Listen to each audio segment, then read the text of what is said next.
I can tell you this, you're only going to get good at this is if you come in and practice it. Okay, now it doesn't matter if it's a birthday cake or any kind of cake. The way I ice the cake is universal. You're always going to start on the top. Got our frosting. And grab more than you think you need. The way we hold the spatula is very important. We're not holding it on the end. We're not making peanut butter and jelly sandwiches.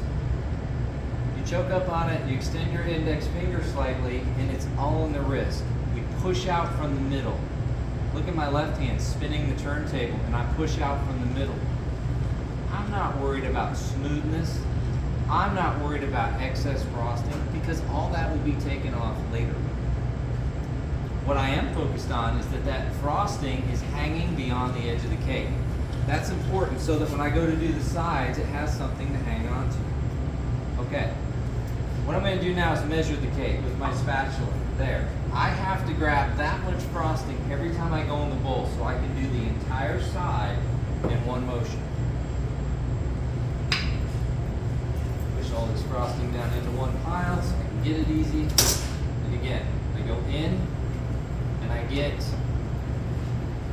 everything starts, think of it as a clock, in the 9 o'clock position. If you're right-handed, you're going to be in the 9 o'clock position.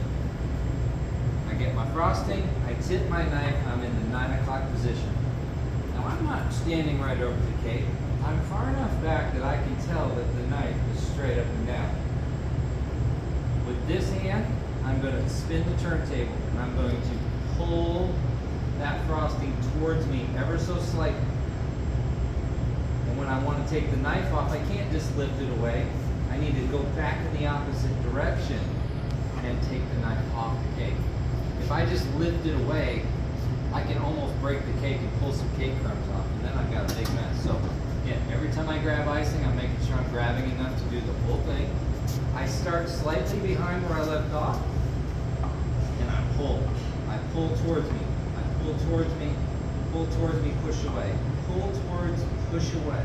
Get some more frosting. Repeat.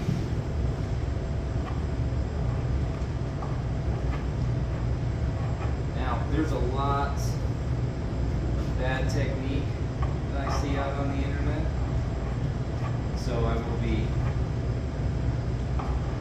very specific on what my expectations are for this next step. You should not be getting water involved with the smoothing out of the cake. Clean off your spatula.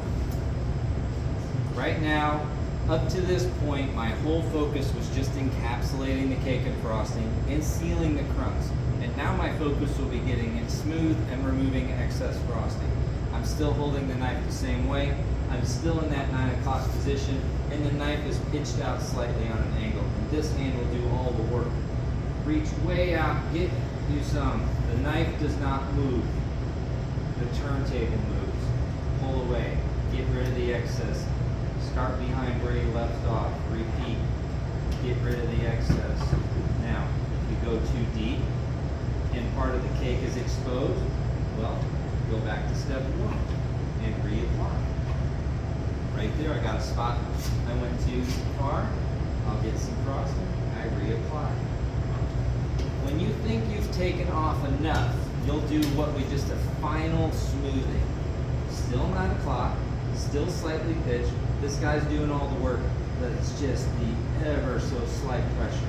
Just skimming that knife. The knife stays down against the board the whole time. This is not a wedding cake. That's plenty smooth. Everything up to this point I've been holding the knife this way, but now I need to change my grip because I'm going to take the excess off the top. I'm going to start at 9 o'clock and I want a crisp 90-degree angle. That means I cannot come up and over. I gotta come straight across. I gotta come straight across to about the middle, lift away. Straight across to the middle, lift away. Only go to the middle, lift away.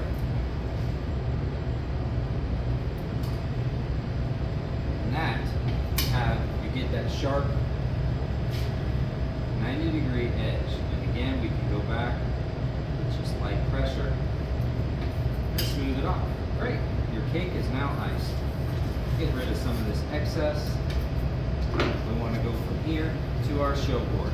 We need a stiff knife. I prefer a serrated knife. A chef's knife is another really good option, but it should be something stiff and rigid. Carefully get up under your cake. Folks, you could walk all over the school with this. And I know this seems nerve-wracking. I've probably dropped one cake in 30 years. It's actually not that hard to balance. So, let's clean off our turntable. Put our show board on there. Let's get our cake exactly where we want it. You'll need to get your index finger from your other hand involved so that you can get the knife most of the way out. Voila. Now we're going to practice some of those borders you did this morning. You practiced a shell border. Those belong around the bottom. You can't do the reverse shell at the bottom because you can't make the movement. The board interferes with you. So the shell border is for the bottom to hide that gap.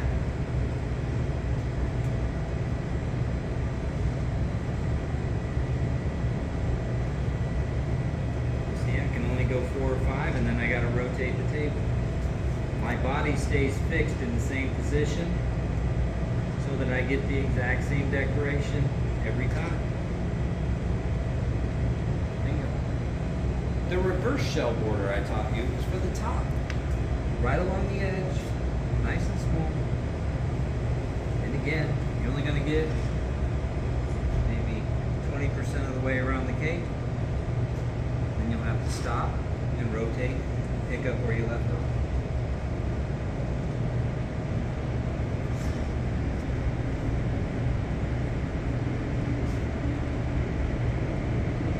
Simple enough. It's taking shape.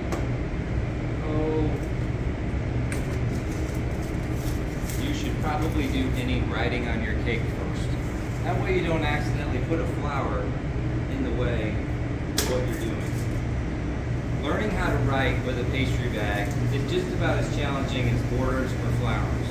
You'll have to develop your own handwriting style. That's a whole nother day of practice that we'll talk about later.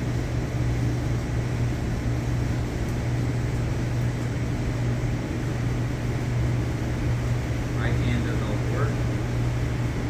Left hand just keeps me from shaking. After a whole lot of practice, you'll get used to how big you can make the letters so that everything fits. I've got a lot of dead space, and I purposefully left that dead space there so I'd have somewhere to pipe my flowers. Usually when I pipe flowers, I like to do a couple of different colors, and I can do white.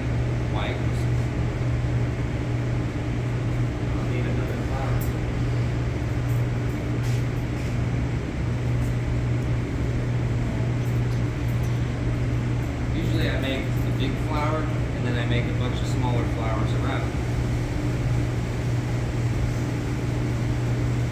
Roses are just like writing. It's just, you'll get a feel for it. You will struggle and struggle and struggle, and one day you're going to figure it out. Luckily for you, it can usually help you get there pretty fast. Alright, so what if I want to make a white flower? Gotta get the air out of the bag. I need a nail. And here's how we make a flower. Make sure your tip is clean. First, you need a puddle of frosting in the middle. We're going to, see how this tip is fat at the bottom and skinny at the top? The fat part is always down. Watch what I'm doing. I'm spinning while I'm piping. I make my middle. And then it's 3, 5, 5. 1, 2, 3. 1, 2, 3, 4, 5. Spin it out. 1, 2, 3, 4, 5. Ladies, I can keep going and I can make this flower as big as I want. Once I have my rose the way I want it, I come in with my scissors. And I can put that exactly where I want it. Now change colors. By changing the pressure, by how hard I squeeze the bag, I can make a smaller rose. because I didn't thoroughly mix the color, I'm getting this really cool swirl of colors. Now, I can stop at any point. I can stop right there. I can do another row of petals. I'll stop right there because I need some medium size. And I want to tuck this flower right in there.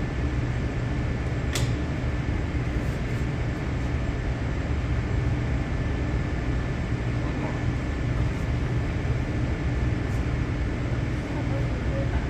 Now with this same bag, I can make little rose buds, little petals. With that green bag, I can make some vines. Let me show you what I'm talking about. I'll put him right there.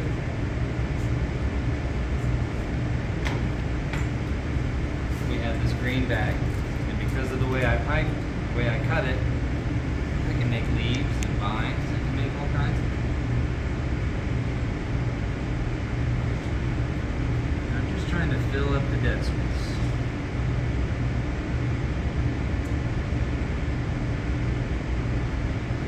Okay.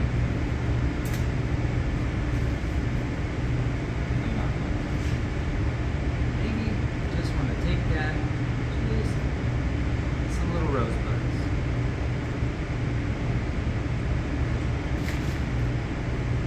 Rosebuds. Next time we get together, we'll spend some time on flowers and writing. Maybe we'll balance that out with some white flowers.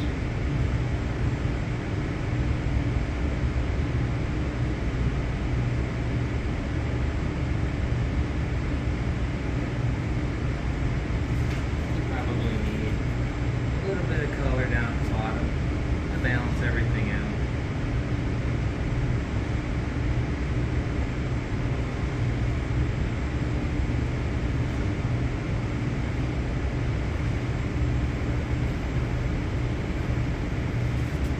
And we have all this dead space